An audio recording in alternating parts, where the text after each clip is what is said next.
Hello dears, তোমরা কেমন আছো? আশা করছি তোমরা সকলে খুব ভালো আছো। আমি আর মাম্মাম কিন্তু রেডি হয়ে বেরিয়ে পড়েছি। আর কোথায় যাচ্ছি সেটা তো তোমাদের আমি এখনই বলে দিচ্ছি। আমাদের গন্তব্যস্থল হচ্ছে আমার বাড়ি। তো আমার বাড়িতে এখন এখানে চলে এসেছি। আর আমাদের আসার মেন উদ্দেশ্য হচ্ছে, এখানে কীর্তন হচ্ছে, কয়দিন ধরেই হচ্ছে, কিন্তু আমি আর মাম্মাম একটু লেট করে এসেছি কারণ মাম্মামের এক্সাম শুরু হয়েছে। তো আজ থেকে শুরু হয়েছিল, মানে যেদিন গেছিলাম সেদিন থেকেই শুরু হয়েছিল। তো সকালবেলা এক্সাম দিয়ে ওকে নিয়ে এসে তারপরে কিন্তু আমরা বেরিয়ে পড়েছিলাম। আর এখানে এখন সূর্যি পূজা, এই জিনিসটার জন্য আমি মেন এসেছি এখানে। আমার খুব ভালো লাগে দেখতে। আর ভেবেছিলাম যে পুজোটাও করবো, কিন্তু এবার আর হয়ে উঠলো না এই পুজোটা করা। তো সামনের বার অবশ্যই করবো। আর যাদের গ্রামে বাড়ি আর এরকম কীর্তন হয় তারা অবশ্যই জানবে যে সূর্য পূজায় কতটা মজা হয়। আর বিশেষ করে আমাদের এখানে অনেকটাই মজা হয়। দেখতেই পাচ্ছ, এই যে লাইন ধরে সবাই মাথায় ডালা নিয়ে সেজে গুজে কিন্তু পুজোটা মানে করার জন্য এইভাবে লাইন দিয়ে কিন্তু ঘুরে ঘুরে নেচে নেচে দুইবার পাক দিয়ে তবে কিন্তু ওই যে যেখানে মণ্ডপটা তৈরি করা হয়েছে, মানে কীর্তনের যে মণ্ডপটা, সেইখানে কিন্তু গিয়ে বসে তারপরে পুজো হবে। আর এটা দেখতে সত্যি খুবই ভালো লাগে। আর ওখানে গিয়ে দেখিনি, আমি ওপর থেকে দেখছিলাম, আমাদের বাড়ির ওখান থেকে দেখছিলাম, ওখানে যাইনি। তো সামনের বার ইচ্ছা আছে এইভাবে আমিও পুজো করব। এবার ভেবেছিলাম, কিন্তু ওই যে যাদের সাথে করব তাদের একজন বাড়ি ছিল না, মানে আমার ফ্রেন্ডের মধ্যে একজন বাড়ি ছিল না। আমরা ভেবেছিলাম 3 বান্ধবী একসাথে করব, তো একজন বাড়ি নেই, তো কী করে করব। তো ভাবলাম নেক্সট টাইম এটা হবে। তো তোমরা দেখে বলো কেমন লাগছে। পুরোটা কিন্তু তোমাদের সাথে শেয়ার করছি। আর এই জিনিসটা কিন্তু আমার সত্যি খুব ভালো লাগে। আর কার কার এমন ভালো লাগে সেটা একটু কমেন্ট করে জানিয়ে দিও। আর দেখো কতটা লাইন হয়েছে, বিশ্বাস করতে পারবে না। ওই যে মণ্ডপের এখান থেকে পুরো পেছনের ওই মণ্ডপ পর্যন্ত, মানে পুরোটা লাইন। আর দেখতে সত্যি বলতে কি অসাধারণ লাগছে।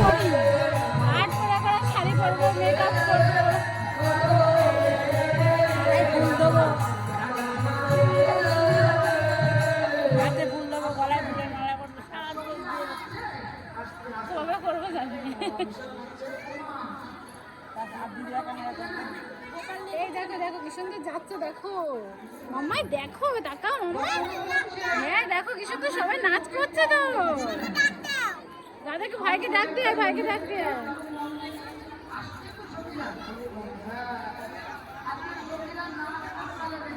মানে কত সুন্দর দেখতে লাগছে লাইনটা, দেখো সবার মাথায় হচ্ছে ডালা দেয়া।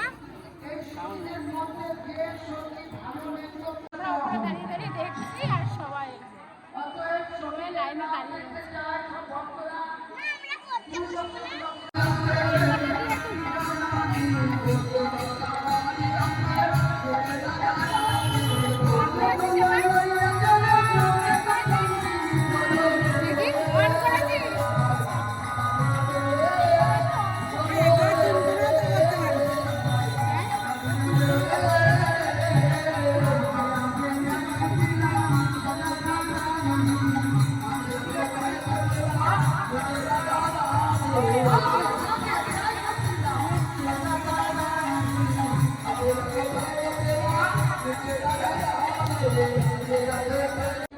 দোকানে তো গেলাম। আর এই যে লন্ড ভন্ড করে আসলো, কি কি নিল দেখাচ্ছি।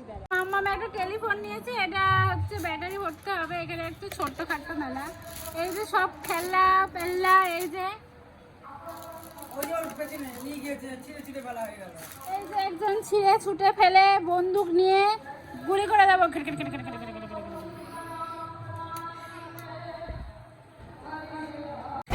সেদিন কিন্তু আর বেশি কিছুই তুলিনি। আর আমি কিন্তু 2 দিন ছিলাম, আর 2 দিনে কি কি করেছি সেটাই তোমাদের সাথে শেয়ার করছি। এখন হচ্ছে ভোগের আমরা কিন্তু মালসা দিয়েছিলাম, তো সেটাই কিন্তু মাথায় করে নিয়ে আসতে হয়। মাম্মাম গেছিলো, কিন্তু মাম্মাম মাথায় করে নিয়ে আসতে পারেনি, মা কিন্তু নিয়ে আসতে। আর প্রথমে কিন্তু এই যে বড় মেয়ে নিয়ে চলে এসেছে মালসা, মানে আমরা 2টো করেছিলাম, একটা আমাদের বাড়িতে থাকবে আর একটা ওই বাড়িতে যাবে। আর এইদিকে কিন্তু মাম্মামও নিয়ে আসছে। এই পরে কিন্তু মাম্মামও মাথায় মালসাটা নিয়েছে, অনেক সাবধানে উঠে আসছে। তারপর আস্তে আস্তে আস্তে আস্তে আস্তে তো তো চলো তোমাদের দেখে দিই মালসার মধ্যে কী ছিল। এই যে পোলাও ছিল, 2 রকমের সবজি ছিল, মিষ্টি ছিল, এখানে জিলাপি দিয়েছিল, এখানে মালপোয়া দিয়েছিল, ভাজা 2 রকমের, উচ্ছে ভাজা, পটল ভাজা, এদিকে ভেন্ডি আলু ভাজা। আগের তুলনায় এবার একটু কমা হয়ে গেছিলো, আগের বার অনেক কিছু দিয়েছিল, পায়েস, চাটনি, এবার এরকম হলো জানি না আমি কেন। তারপরে কিন্তু চলে এসেছিলাম ভোগ খাওয়ার জন্য। এতটা লাইন ছিল, ভোগ না খেয়ে চলে যেতে হয়েছিল, তারপরে এসে বাড়ির জন্য নিয়ে যাওয়া হয়েছিল। আর এই যে আমাদের রাধা গোবিন্দ মন্দিরে